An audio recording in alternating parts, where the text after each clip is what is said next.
You're probably assuming that I am going to try to convince you one way or another if Jonathan Majors is an abuser. But no, that's not my place to do that. All I can do is present the facts, not feelings. And then however you feel about Jonathan Majors is up to you. The reason that I'm doing this video is to speak about the double standard in regards to second chances when it comes to black men and black women. Jonathan Majors was found guilty of reckless assault in the third degree and harassment.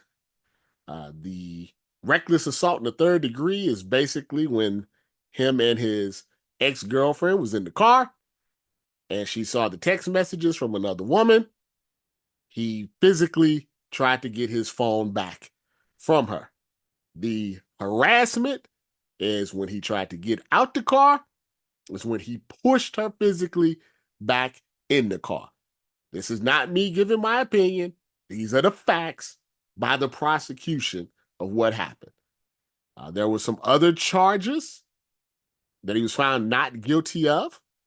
He's found not guilty of intentional assault in the third degree and not guilty of aggravated harassment in the second degree. Those were the two most serious charges.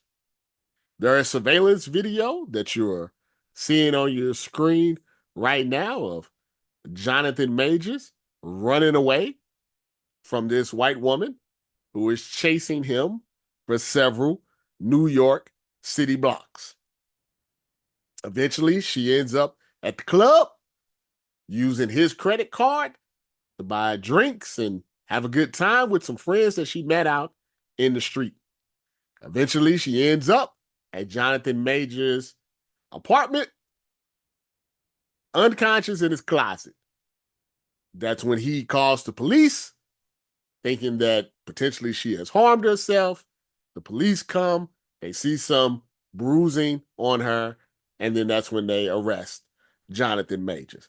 Those are the facts, not feelings. There are text messages and other individuals that have had um, altercations, I guess, with Jonathan Majors. Other individuals from when he was in college that didn't have good situations, with him. You read all about that if you want, and then make your determination of what you think of him as the person.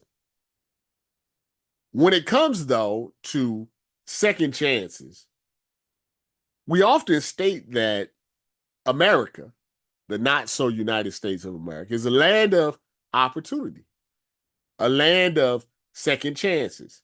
Um, Oftentimes, the Trump people talk about how they want to get back to the Christian ways of our country. They want the Bible in school. They want prayer back. Big part of the Bible, big part of Christianity, big part of religion is forgiveness. This, though, is something that's really hard to come by if you're a black man or black woman in America. If you make a mistake, which is if you're on this earth for a period of years, you're probably going to make a mistake. You're probably going to do some things that you regret, some things that you wish that you can take back. Normally, you ask for forgiveness. Normally, you ask for second chances. Unfortunately, you're a Black American, those are very difficult to come by. And I'm not singing a sad song for Jonathan Majors because he's still going to be able to do some movies. He still, is going to marry Megan Good. But the fact that Marvel decided to drop him so quickly, I found very interesting. Especially in the sense of when you watched the video and you looked over all the evidence that happened.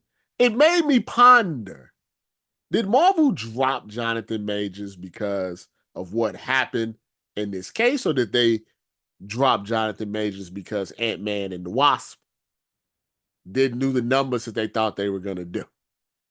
They didn't do the numbers that they thought they were going to do, probably because the movie is not that great. Has nothing to do with Jonathan Majors.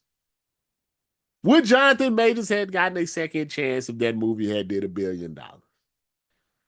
If everybody was loving Kang the Conqueror. It's ironic that they brought back Robert Downey Jr., an individual that has spent actual time in jail, but was able to get a second chance. And to his credit, he took advantage of it. You see the guy that played the Flash. You could just Google his name, and you will see a laundry list of different things. But he was able to finish that movie and be the star of it. On lower levels, unfortunately, Black Americans, if they happen to come across some trouble with the law, even when they're trying to get their life back together, it's very difficult for them to get jobs, opportunities. I was watching Unsolved Mysteries, not the new one on Netflix, but I was watching Unsolved Mysteries, the old one, from the 80s and the 90s. And there was this guy, and he had robbed a bank and shot somebody. So he was on the run for murder and robbery. Thanks to Unsolved Mysteries, they found the guy. That's great, right? But when they found the guy, what I found interesting, because he was a white guy, is that he owned a house and he owned a business. A person that was on the run from the law. Wasn't hiding his name or anything. Wasn't hiding his identity. But somehow or another was able to get business loans and home loans to own a property and to own a construction business. Someone had just murdered someone and robbed a bank less than 5 years ago. It's funny how that works. Can pretty much guarantee you if a brother was to shoot somebody and was to rob somebody, that you wouldn't find him in Idaho running a construction business. Second chances. We all deserve second chances, regardless of our skin color or orientation, gender, or whatever it may be. Jonathan Majors, in my opinion, should be brought back into the MCU. He should be given a second chance, the same way that Robert Downey Jr. was given a second chance. Now, third chances, okay, you've kind of blown it. But I think everybody should get second chances, especially Black Americans. I feel that as a people, we should be more forgiving of each other. Trump has 36 felonies, multiple lawsuits, filed for bankruptcy, hush money all over the place, incited a riot, incited people to try to overthrow the government. And he's the president again. No bigger second chance than that.